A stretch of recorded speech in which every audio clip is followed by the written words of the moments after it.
Paine, how did you first become acquainted with the Oswalds? I met them through friends at a party last winter, and then saw more of Marina later. I was interested in talking with her because I was trying to learn the language. Then later they had financial difficulties when he lost his work, and eventually led to my inviting her to live with me in Dallas while she was waiting for her baby that was born in October, and to stay on a couple of months with me, just as one woman with another can help when babies are small. And then I think they expected to get an apartment together when they could afford it, say after Christmas sometime. Where were you with Mrs. Oswald when the news of the president's death came? We were both sitting on the sofa. We had been watching the morning proceedings on the television, and I translated to her when I heard it that he had been shot and the blood spurted from him. And I was crying and she was very upset.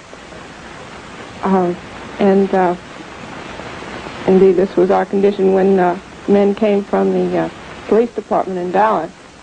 And that was the first that we had any indication that her husband was associated with this tragic event. She said to me after we had been at the police station, she could not imagine her husband doing anything of this sort. He never said anything that she heard derogatory about the president. Indeed, her opinions had been formed much by what he said to her in translation from the news media, and her opinion was very favorable. I think she felt, as we all do, that the terrible loss to our nation and to the world. In the meetings in which you encountered Mr. Oswald, did you ever feel that something like this would transpire? No, not at all. I saw him as he came to visit her here. He was then a husband and father, played with his little girl, helped feed her supper. I still can't imagine that he could do anything as violent, as premeditated as he must have done. I think if he planned it ahead, it was planned on very short notice, that he suddenly realized he had an opportunity to no longer be a little guy, but to be someone extraordinary. I think probably I will always have terrible if-only feelings, along with many Secret Service men and many people of the nation, anyone who's ever had any contact with these people, to say, if only I had done something. But this was, as far as I was concerned, utterly without warning, utterly, to me yet, without explanation. Mrs. Paine, you have been reluctant to speak to television cameras before this evening. Is there any particular reason for that? Yes, I think it's a terrible thing to judge a man before he is brought to trial. And in this case, it's a very difficult thing not to do. The evidence was so incriminating, and just as we, all of us, the nation, saw it on the television, I began to wonder how they would ever get a jury that could give him an impartial trial. But now, of course, he's dead. He has been, in effect, judged quickly and hanged. And there's no question of prejudicing people by what we say now. The difficulty of saying anything that wouldn't tend to prejudice an entire nation already very upset and wanting to, quite rightly, to bring to justice as soon as possible the man who'd done this terrible thing. I felt the more attention was given this man, Lee Oswald, the less were the chances of of due process being carried out, of his having a trial in which he would be innocent until proved guilty at that trial, which is always a problem. What type of a man did you picture Lee Harvey Oswald as? I saw him primarily as a father here. He was quiet, hard to get to know at first. I didn't feel I knew him well at all until I did see how much he was concerned about his finances when he was out of work and got his last unemployment check and had no signs of a job ahead of him, and a baby on the way.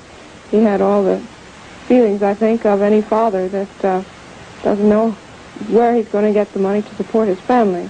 And of course it was this difficult economic situation that brought about the fact that I offered my help as a woman to Marina while she was expecting her child. I didn't see him as a fanatic or a person about to do a wild thing, or even who could. I was surprised to learn that he had a gun. Was there any particular reason, do you feel, why he couldn't find work up until that time? Was he flustered? Well, the main reason, I think, is that he had only a high school education, did not have a license to drive a car, which limited where he could apply and the kind of work he could do. And there are a good many unskilled unemployed in Texas now. So that it just really was difficult. I don't think it was a matter of his political views that interfered with his finding a job. Do you think his past problems at 20 years old going to the Soviet Union, did he ever indicate that this may have had something to do with his lack of employment? I wondered myself whether it did. I think it might have had something to do with his being fired. I don't think it had anything to do with his not being hired. This is not something a person looking for a laborer looks into.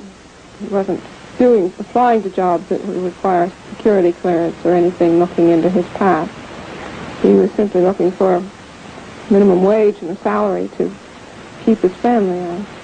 What type of work did he enjoy most doing? He did enjoy doing some photographic layout work that he had been doing in Dallas. He didn't talk much about his work. Indeed, we talked very little, he and I together. I saw him here, but we had little opportunity and little inclination, really, to talk to one another. You were in very few social commitments with him or in social circles, but did he at any time indicate any overboard feelings one way or the other in talking with people? I did feel that he was very rigid in his thinking about some doctrines that I cannot understand at all. I do think he was a book Marxist, had read the books and thought that this was the way it should be, that capitalism was a bad system. I felt as he talked that there's no point in arguing with this man. If he thinks that he is out to be exploited, I think that's more the comment of a man who feels a little bit persecuted by life than a rational and of points that he could substantiate in fact. I just observed to myself, here's a man who feels that life has been tough and he hasn't got a proper deal out of it. I hoped that he might feel that life was generous. I hoped indeed that he might feel some generosity here in what he received from me for his wife. I really hoped that he might feel some ease of this discontent he did feel in the existing society, just by easing, if his own heart could feel ease. But I guess I'm no psychologist. I suppose it's just all too late when a man is 24 to change his feelings about the way life is, or the way he expects it to treat him. How is Mrs. Oswald? What were her feelings? Did she ever express them to you in conversation about this country? Yes, she likes this country very much. She would like very much to stay here and raise her children here. She has felt people very friendly. She's a person who would easily make friends if she knew the language, and I think as she learns the language will make friends. Of course, this event will make a great problem for her there. But she expressed to me Friday evening after we had come from the police station that she was very worried that this might prevent her staying in the United States. She would prefer to stay here Mrs. Paine, has Mrs. Oswald ever encountered any anti-Russian feeling here in the United States? No, she said people were universally very kind to her. She was very impressed with the neighborliness of this street and the way my neighbor would offer something for the baby or bring back something I'd loaned to her. This very natural friendliness and generosity with one's own goods. In Russia, things are harder to come by. You can't always go to the store and get baby shoes when you want them. They're just not there to be bought. And here, you can not only go to the store and buy them when you want them, but friends and neighbors offer you the loan of many things. And she was very happy to see this kind of generosity so much in evidence before her.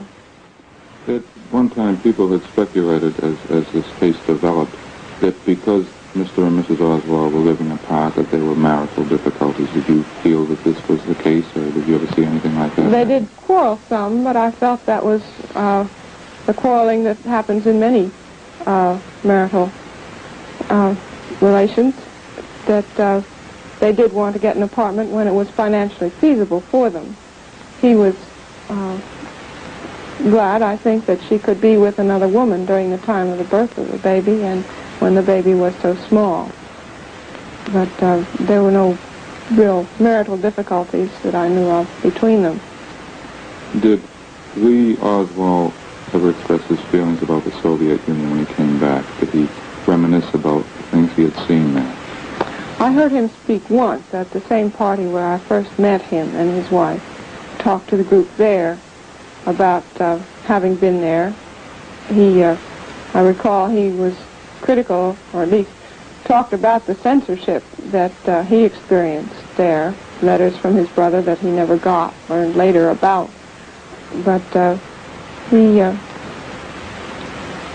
and of course he did express a wish to come back. But just what he truly felt about the system, I never did know. Did he ever express any thoughts about Cuba?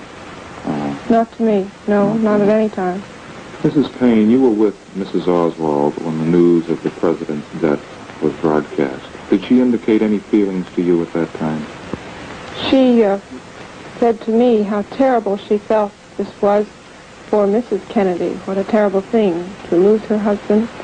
What a terrible thing for the two children not to have their father. And then again, later, after we had been to the police station, we talked that evening, Friday evening. She said to me, I never could have imagined when I was talking to you about my sympathies for Mrs. Kennedy that I too might be losing my husband, that my children would be without a father.